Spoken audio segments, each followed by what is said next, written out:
Asliin keenyas obboleessa keenya nama Oromoo jaallatu nama diinii isaa jaallatudha. Maalis ta'a maalillee taanaan itti himna waan obbolaan isaa jedhee hin didu araarama wanti fakkaatu hin jiru. Araarri hin jiru taanaan dubbiin ballataa deemti. Ballachuun immoo namoota saba tokko ta'an amantaa tokko ta'an dhalootee tokko ta'antu iyyuu walqeeqaa deemaa. Walqeeqinsa kana keessatti immoo biyyatu arrabsama. Baalee Arsiitu arrabsama. Kun immoo hin ta'u. Asliini anis asliinis mubeenis abdiinis normal social media namoota fayyadamanudha. Isin garuu nama diinal Islaam barsiisudha. Namni diinal Islaam barsiisu immoo diinal Islaam keessatti waliin hin oodinaa jettanii gadi nutti himtanuu fi waliin ooduu hin qabnu. Alhamdulillah Rabbi baga fataasi godhe. Ituu mootummaan kun maskida nuun ijaarre. Ituu mootummaan kun salaatan salaatinaa jedhe. Ituu mootummaan kun diinal Islaamin tuquu barbaade. Alhamdulillah. Rabbiin saraka kana siif hin kennu. Atis immoo dhuftee harka muummicha ministeera kana hin cabbatu. Maaliif jennaan diinii keessii guddisaa jira. Kana caalaa homaa barbaadu. Finfinnee kana keessatti dur maskiida argachuudhaaf warreen aangoo qabanu maskiida kadhachuudhaaf almee kadhaddeebi'u. Arra garuu alhamdulillah maskiida dhibbaa ol mootummaan kennee nama ijaaru dhabamaa jira jechuudha. An maskiida gaafan deemu. Maskiida bira karaan guutee jennaan Jumaa salaata mootummaan tiraafikiin karaa cuftee nu salaachistee nu deemsisaa jirti. Kana caala maal barbaanna alhamdulillah. Kun siyaasa miti. Afaanitti isin qabu wannan jedhu wanni walii galuu dhabeef nama tokko eda'uu tokko lamaa jedheenan sadinaan jedhe namni achuma gatee biraa tare. Doktor Abiyyi waan inni dalagee irraa mul'isaa jiran waan inni dalagee mul'isaa hin jiru Baalee keessa deemee ispaaltii dalagame ifaa dalagame mul'isaa jira. Rabbi waan ufii jaalatu haa kennuu fi har'a osoo akkuma ati jettu ammoo islaama kan ol fuudhuu baate har'a osoo ammootiin hin laal islaama kan sadarkaa ammootiin hin laal islaamummaa eessa seente paarlaamaa seente osoo inni akkana gochuu baate ani harka cabbatuu miti baheeyyuu hiriiree hin bahu guyyaa jum'aa warri Baalee ulfina qaba kabajaa qaba Baaleen beeyta guyyaa jum'aa salaata jum'aan beeyta gariin dhiisee salaata jum'aan dhayne kararra bahee eege maaliifuu jaalala isaa qabuuf jecha. Ana islaamummaan bara isaa kana keessa ol nu fuudhamte bara isaa kana keessa paarlaamaa nu seente namni duraan koofiyaa nurratti ilaalee nu jibbaa ture hayyuu kenna hidhaa ture beekaa kenna hidhaa ture nama kana dhugamaan dasna jedhee qalbirraa jaaladheen Mansuur. Asirratti waa daballaa innis daballu Sheeka Roobee namni sababa kanaanaan jedha dhuguma Oromoo gidduutti siyaasni xiqqoo rakkisaadha. Kanan jaalladhu kan mormiidha sun mirga keessanii abbaa barbaade deeggaruu mirga. Abbaa barbaadan mormuun mirga waan agartan immoo uummatatti himuun mirga namni amma mana keessanii tiiktookiin mana keessan keessaa afata waan barbaadan afachuu uffata waan barbaadan uffachuu mirga keessanii miidiyaa keessan irratti waan barbaadan dubbachuu waan barbaadan haasa'uu waan barbaadan promoot gochuun mirga keessanii hanga amantaa namaan tuqneetti hanga aadaa namaan cabsineetti hanga nama dhuunfaa tokko narrabsineetti hanga nama mirga nama dhuunfaa tokko hin cabsineetti waan barbaadan gochuun mirga keessanii. Nuti kan irraa barbaannu araara kana itti yaadaa qophaa'aa anis mubeenis Mansuuris garee miseenjarii qabna waan ta'eef walirraa gareenanidha asliis itti galchaa hin dubbisna sana booda guyyaa isinii qabnee miseenjariidhaan fixnee kaane gara miidiyaatti ol baasna mubee yaada xumuraatti kennetis sheeknis qursiyaa nyaatu ka'ee Mubaarak. Wannan jedhu ragataan alaabatu hidhannoon eeggatamu. Gama lamaaniinu hidhannoon achi hiikkatamee natti fakkaata. Sheeka Roobee hidhannoo hiikkatanu gara keessaatti deemnee miseenjara akkuma ta'e guruppii hinee kan isaanii nan qaba kan asliin nan qaba guruppii hinee dubbannee xumurree kaanee gara miidiyaatti finna. Buleewwatu wal lole. Mansuure. Bakka taatee kun gaariidha. Asliin keenyas obboleessa keenya nama Oromoo jaallatu nama diinii isaa jaallatudha. Maalis ta'a maalillee taanaan itti himna waan obbolaan isaa jedhee hin didu araarama wanti fakkaatu hin jiru. Araarri hin jiru taanaan dubbiin ballataa deemti. Ballachuun immoo namoota saba tokko ta'an amantaa tokko ta'an dhalootee tokko ta'antu iyyuu walqeeqaa deemaa. Walqeeqinsa kana keessatti immoo biyyatu arrabsama. Baalee Arsiitu arrabsama. Kun immoo hin ta'u. Kuni qaanniidha. Kanaaf jennaan of eeggannaan barbaachisaa. Sheeka kiyyaa akkuma mubee abdiin jedhee gaariidha keessumaan haasofnee guyyaa beellamaa tokko fidannee asuma irratti wal eebbisnee nu eebbistanii isin amma alhamdulillah subii keessan salaattanii du'aa'ii gootanii quraana ayaata qaraatanii nu wajjin haasa'aa jirtu.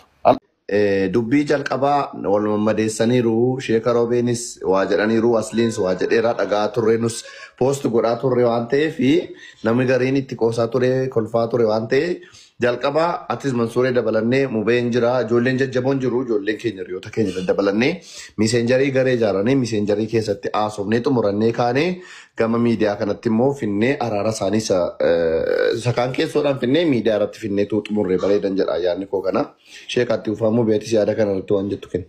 Ani sun dhugama mubeesii kennaa wanni jechuudha barbaade waan miidiyaa kana namni dhugama si'a garii maaltu garaa na gubeeyan waan inni jedhe saniifillee miti asliin maal sheeni karaa keessaatii maalii na gaafatee saniif bilookii na gootee jedhe laa wannan bilookii godheef afaan saalaa inni dubbannaa qara rabbiif jecha si jaaladhe rabbiif jecha si jibbedhe bilookii gate tokko kanallee naa bayaansee yoo naa dubbate rakkoon qabu lammeessoo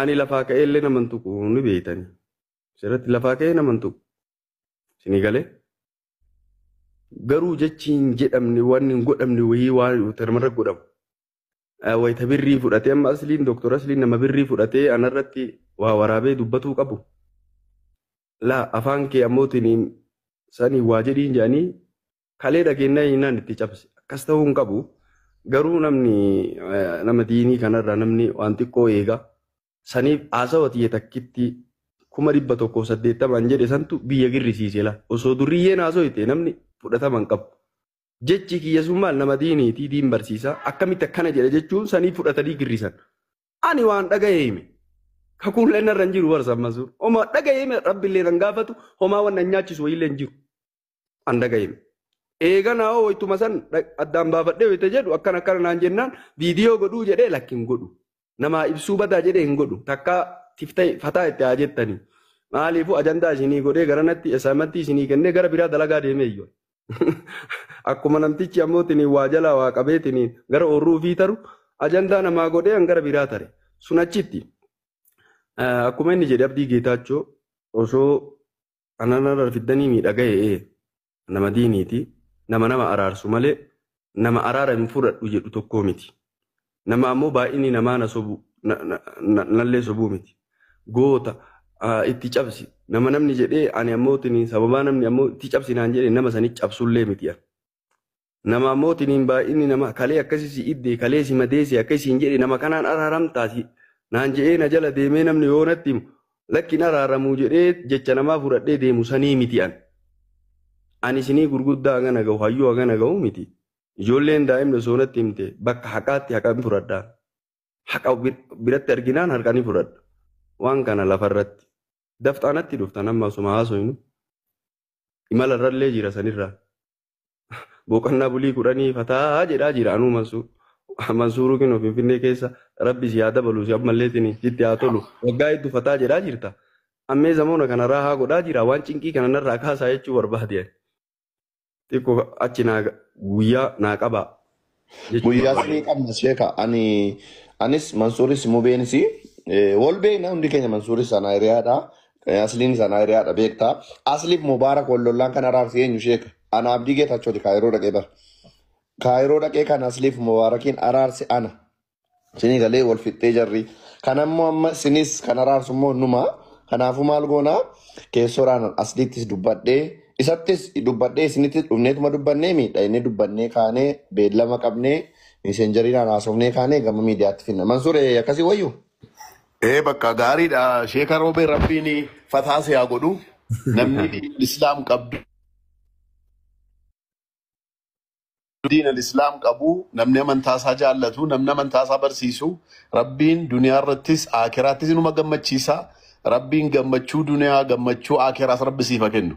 Wallahi dhugaa sa'uuf jennaan nuti ispeeshaalii Oromoo Musliima taanee wal qeequu hin qabnu wal arrabsuu hin qabnu ummanni Baalee ummanni Arsii namoota kabajabaa ummata guddaa alhamdulillah rabbiin muummicha ministeeraa akkana rabbiin nuu kennee kunoo Baalee takkaa ani waggaa 7 nan beekaa prime ministeriin manaa bahee beeta mangistiidhaa bahee dhaqee magaala biyyattii kana keessa guyyaa 4 buleen beeku. Guyyaa 4 baalee bulee gale. Kana jechuun maayin jaalala gaarii, jaalala guddaa, waan guddaatu biyya sana keessa jira. Ummata gaariidha, ummata qalbiin isaa gaariidha, ummata oromummaa isaa jaallatudha, ummata diinii isaa jaallatudha, ummata mootummaa isaa kabajuudha. Kana jechuun waan guddaadha. Rabbiin immoo kana keessatti isin asliinis miidiyaa kanarratti nama guddaadha, isinis nama guddaadha. Isin immoo aslii caaltu. Maaliif jennaan diina barsiiftu. Islaama guddaa. Sheeka jedhamee namni sheeka isiniin jedhe jechuun waan guddaadha. Kanaaf jenna aslii caaltu jechuun koo waa biraatti immoo kan garagalchine adara diiniidhaan jechuufan jedhe barsiisuudhaan. Asliini anis asliinis mubeenis abdiinis normal social media namoota fayyadamanudha. Isin garuu nama diinal islaam barsiisudha. Namni diinal islaam barsiisu immoo diinal islaam keessatti waliin hin oodinaa jettanii gati nutti himtanuu fi waliin ooduu hin qabnu. Alhamdulillah rabbi baga fataasi godhe. Ituu mootummaan kun maskida nuun ijaarre. Ituu mootummaan kun salaatinaa jedhe. Ituu mootummaan kun diinal islaamin tuquu barbaade. Alhamdulillah rabbiin saraka kana siif hin kennu. Atis immoo dhuftee harka muummicha ministeeraa kana hin cabbattu. Maaliif jennaan diinee keessi guddisaa jira. Kana caalaa homaan barbaannu nu. Finfinnee kana keessatti dur maskida argachuudhaaf warreen aangoo qabanu maskida kadhachuudhaaf almee kadhaddeebi'u.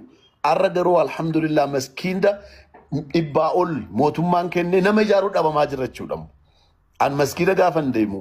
Maskida bira karaan guutee jennaan jumaa salaata mootummaan tiraafikiin karaa cuftee nu salaachistee nu deemsisaa jirti.